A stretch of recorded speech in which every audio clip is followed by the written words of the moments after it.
thought they were just for entertainment. Wake up! The original use of simulation for the military was strictly training, and the gaming industry is about excitement and entertainment. And how can we blend those two together? But to some, it's the difference between life and death. The Army has zero tolerance for casualties. When they lose a guy, that means that an 18-year-old kid is going home in a body bag and his parents get a letter. We need backup and transported. We are trying to tie together the Army's training objectives with the entertainment aspect of the game. From my military background, I recognize that anything that enhances the performance of soldiers has got to be a good thing. So gear up and get ready. Waiting! Stand by! Go, go, go!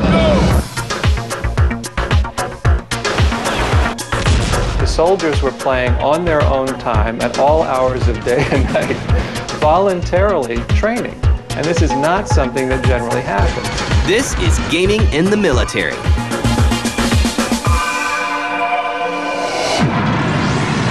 under heavy fire. Help!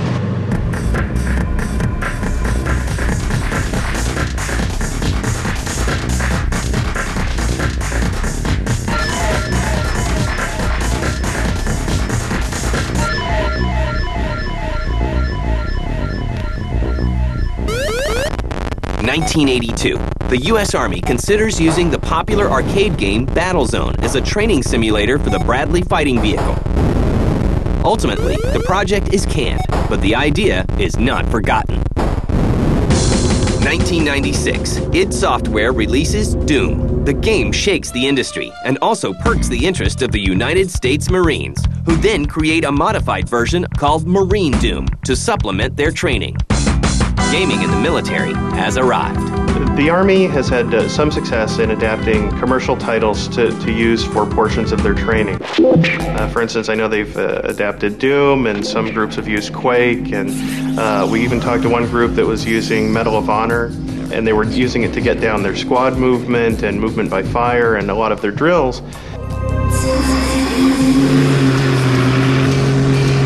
1999, a Navy ensign finishes intermediate training with a perfect score, thanks in part to Microsoft Flight Simulator 98. The Navy evaluates the game for use as a supplement to flight training. The Navy asked me to come in and help them evaluate the success of a young ensign utilizing Flight Sim 98 to help them get through flight school. From that, we were able to move in, and I've been doing research on gaming for a long time.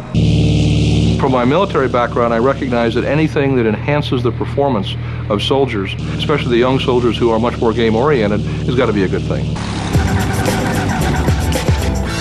While using simulators is common in the military, the value of adapting a retail game into a training tool cannot be ignored.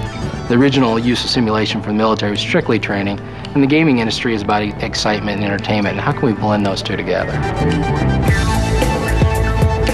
What we had to do was decompose the games to find out what elements of the game could be useful for real training. A lot of games, obviously, you shoot somebody with an M16 and they blow up.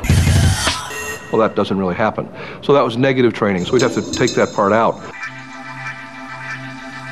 To be successful in the game, to continue to have fun in the game, to be entertained by the game, you need to learn the lessons that the Army wants you to learn. So we are trying to tie together the Army's training objectives with the entertainment aspect of the game, so that basically the same play will serve both masters. The hard part then came in looking at the training programs to find out if we could detail what those requirements were against the actual games. And we were successful in several cases, both in first-person shooter and crew games, utilizing Spearhead for tank training and utilizing Rainbow Six for a first-person shooter.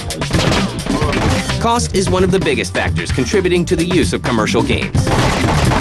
The transition in the military from, again, these very large proprietary training devices to the PC is one that is lagging a little bit behind the civilian sector, if you like. And I think the Army, quite wisely, is looking for what they call COTS solutions, consumer off-the-shelf. They're looking for things that have already been developed and the R&D has been paid for, that they can modify at relatively low cost for their own use. It's not just us. I think other people are leading the way in other respects, and the Army is taking advantage of that.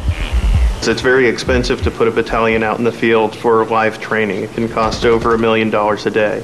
But because that's so expensive, troops don't get a chance to do it all that often, and it also takes a whole lot of room. So the Army really wanted something that would help reinforce training that the soldiers could do every day in their barracks. By no means is this a replacement for live action training or training in the field. It's actually seen more as a supplement to something they can do day to day in their downtime.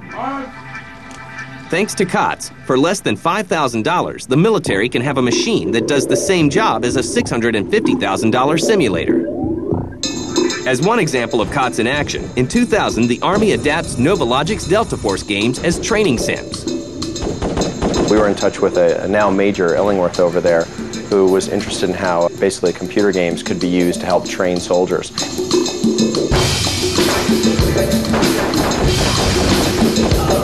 He's working with the Land Warrior Project, which is outfitting the next generation of soldier with technological equipment. One of the things they wanted to do is they wanted to kind of rehearse how this equipment would work in the field without having to deploy it. They were very interested in the multiplayer aspects of Delta Force. The fact that you could get, in our case, up to 50 different people across the internet, could be anywhere in the world with a good internet connection, and they could train together. So we went ahead and modeled what they call MOUT sites, military operations in urban terrain. And these are basically little villages set up with multi-story buildings and a town square. And we went and modeled these environments, and then we adapted our Delta Force 2 game to have some of the Land Warrior features. The fact that we could model real-world terrain easily was very valuable to them.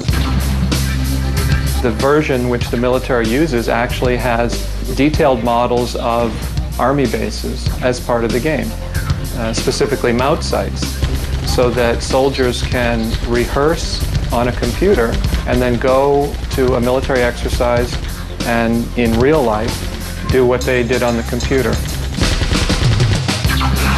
And Novologic's strategy pays off.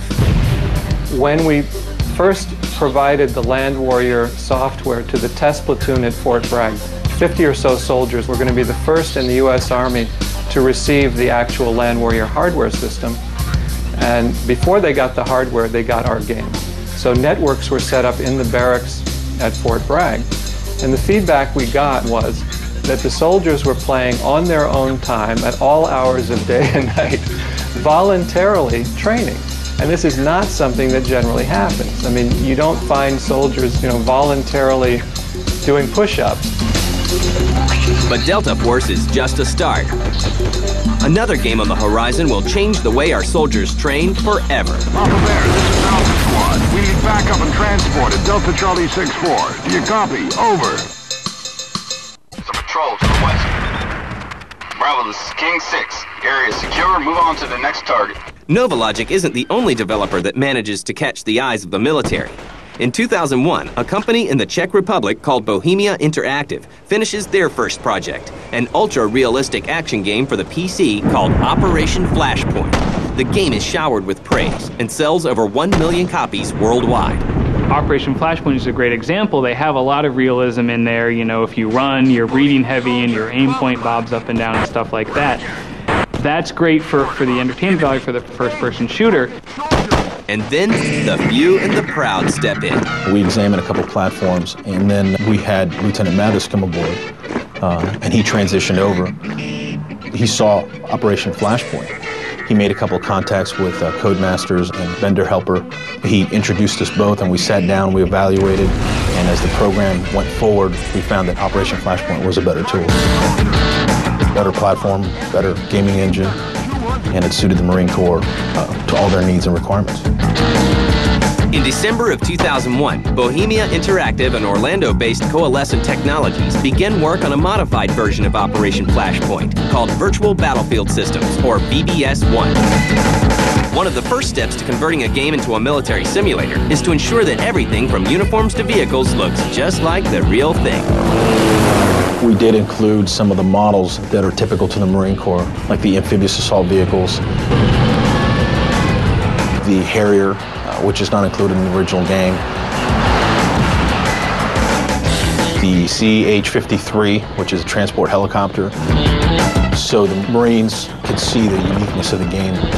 Eventually what we'd do is change the uniforms, make sure we have Marine-specific weapons, like the small arms weapons, some of the anti-tank, like the AT-4, the SMAWs, some of the Marine Corps unique weapons that it's part of their TO.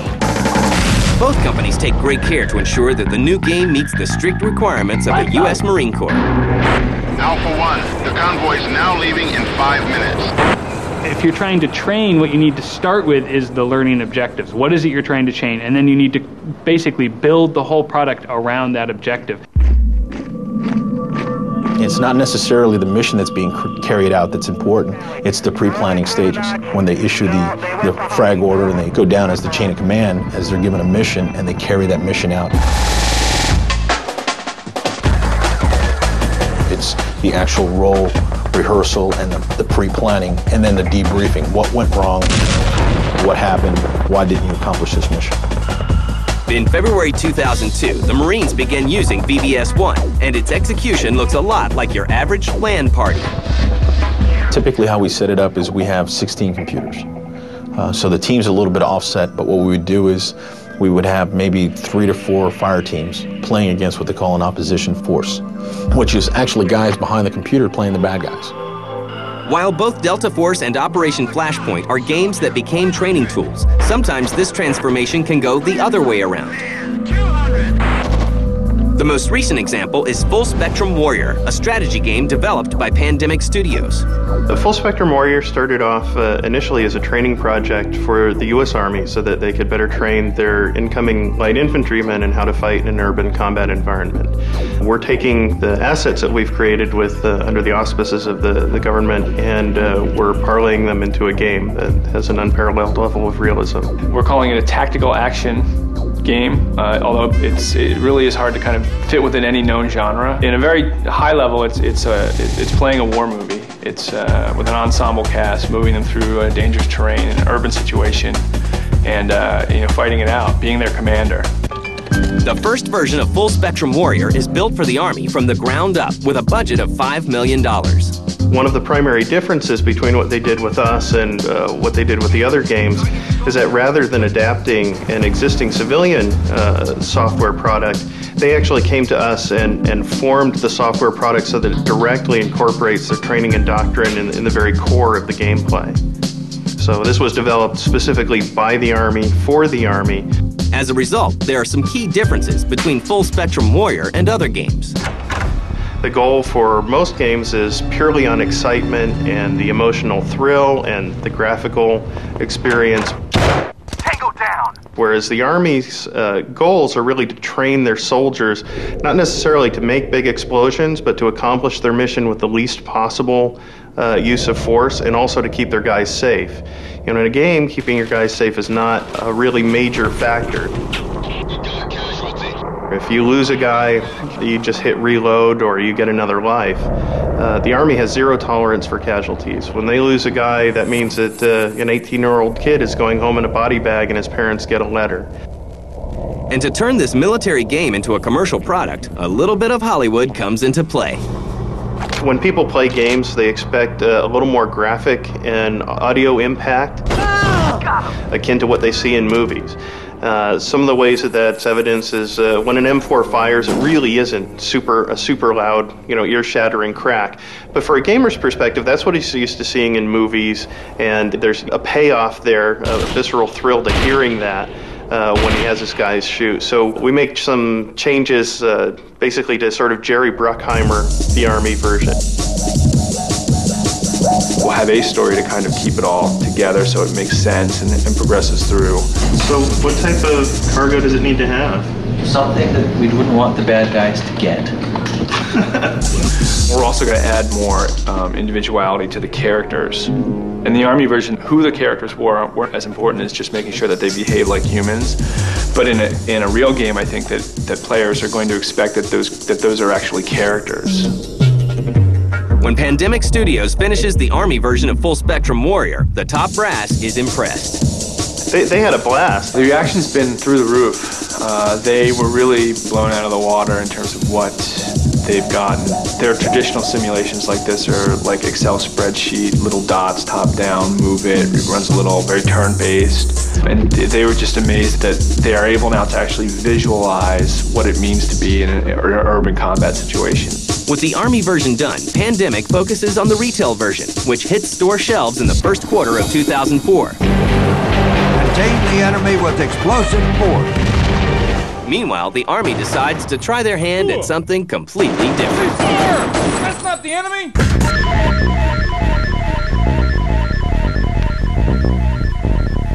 12 o'clock. Enemy. MI-17. 1,000. While the military has success adapting commercial games into training tools and vice versa, in 2000, the Army begins work on something completely different. The project is a game, but instead of using it as a training tool, it will be used for recruiting. The name of the game is America's Army. Colonel Wardinsky, who came up with the idea, he saw his teenage son being online quite a bit. So he came up with the notion of saying, why not play Army, if you will, on the internet? So it seemed like a natural marrying up of the Army, a new piece of technology, and the internet. And that was the idea that sort of led to building the Army game. Uncle Sam enlists the aid of the Moves Institute in California to help make the Army game. The budget is estimated at $7.5 million. The mission of the Moves Institute is to do basic research, application, and education in the grand challenges of modeling virtual environments and simulation. Areas we work in are 3D visual simulation,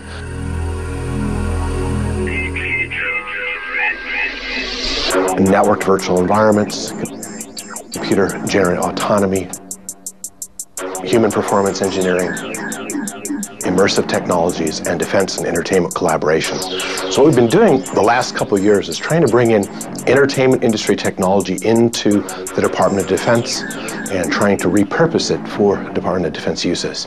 So that's the sort of the origin of why we got together with Colonel Wardinsky on the America's Army project. It's kind of a hybrid group. The group that manages the effort is at the Naval Postgraduate Schools. They are professors up there. Then under them, we've got a group of students who work on the game doing research. And then we brought in from industry individuals to fill each of the key roles, designer, producer, or animator. And so it's a mix again. And just as Novalogic learned before, the development team for America's Army finds out that the military isn't your typical customer. Okay, we have a very demanding client. Wake up! Which is the U.S. Army. We're basically the developer, but we're kind of an in-the-tent developer. You know, what we have to do is produce something entertaining, something that is Army accurate, something that is also meshes with the political message that the U.S. Army would like to show about itself. It has to pass muster from Casey's team. It then is shown to the Deputy Assistant Secretary of the Army. We have the specialists in the Army check the game out for accuracy, and then and only then can we put it up onto the internet for download.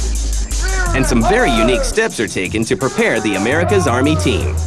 And I started taking the developers out to the various Army posts across the continental United States to include Alaska. And we started gathering up all the reference data, going out to ranges, firing weapons, interviewing soldiers, taking loads and loads of film and stills and video, and we came back and started piecing things together. What we had to do is educate them about the Army. So this is kind of an interesting thing we did in our project. We bought BDUs for everyone, we bought them the boots, and we shipped them off to 19 different Army posts. And we had them go through the rifle range at Fort Benning and learn how to throw hand grenades, learn how to do all of the very exciting things that you do in the Army. Go up on the parachute jump towers and go on night parachute drops and all of this very inspiring stuff. Good morning, soldier, and welcome to the M16 qualification range. Today's task is to qualify with the M16A2 rifle. At the same point in time, you're not going to learn anything inside that game that's going to allow you to become you know, an expert marksman or anything else. There's a big difference between keyboard and mouse versus a real weapon. So there's no secrets being given away inside there. Good afternoon, soldier. This is the obstacle course. Of course, for a game that is about the U.S. Army, realism is of the utmost importance. We wanted to make it so that the weapons worked just like in the Army. They sounded like they worked in the Army. We wanted it so that when the shells hit the ground, if it was grass, they sounded like grass. If it was concrete, it sounded like concrete. If you were inside and there was a carpet, it sounded like carpet. So we wanted it to have the best sound, the best visual displays. We didn't want last year's game repackaged for the Army. We wanted to take the next generation engine. Jumper going aloft. Assume a good let-up position with that T-10 parachute. We went and licensed the Epic Games next generation engine. Jumper, your parachute landing fall and overall grade was satisfactory. In 2002, the game is finally finished. The ensuing launch of America's Army is more successful than anyone imagined. We came out on July 4th, and we had 140 servers we'd contracted for to support the game, and I think on that date, maybe 70 of them were already deployed and running. And about 5 minutes after we launched, our servers sort of started going off the net. You couldn't see them because they were so busy getting pinged by kids trying to join them. And we quickly realized that we had way more demand than we had sort of structured for. So at this point, I believe there's something on the order of 7 million downloads and CDs of the game. We have something on the order of 1.4 million registered players. One of the major factors in the success of America's Army is that the game is completely free. So what the Army wanted to do was they wanted to get the young adults who could install a game on a computer, download it from the web, and play it. They want those guys in because a lot of the weapon systems have interfaces that are starting to look like video game controllers. So the idea from the Army is you got to get those guys in. And that is a real big deal. So putting it up on the web for free, we thought of that from the start. So what's next? Coalescent has plans to expand VBS-1 to train everyone from firemen to Secret Service agents. America's Army continues to grow, and more soldiers are playing games. And with new titles like Full Spectrum Warrior on the way, gamers will continue to reap the benefits of realistic games, while the military will have effective and fun training tools.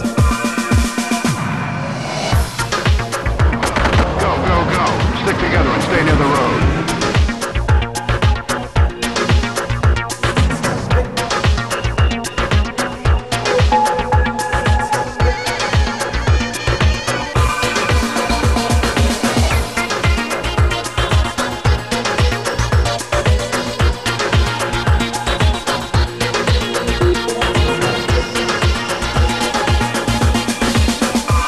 Your overall grade was satisfactory.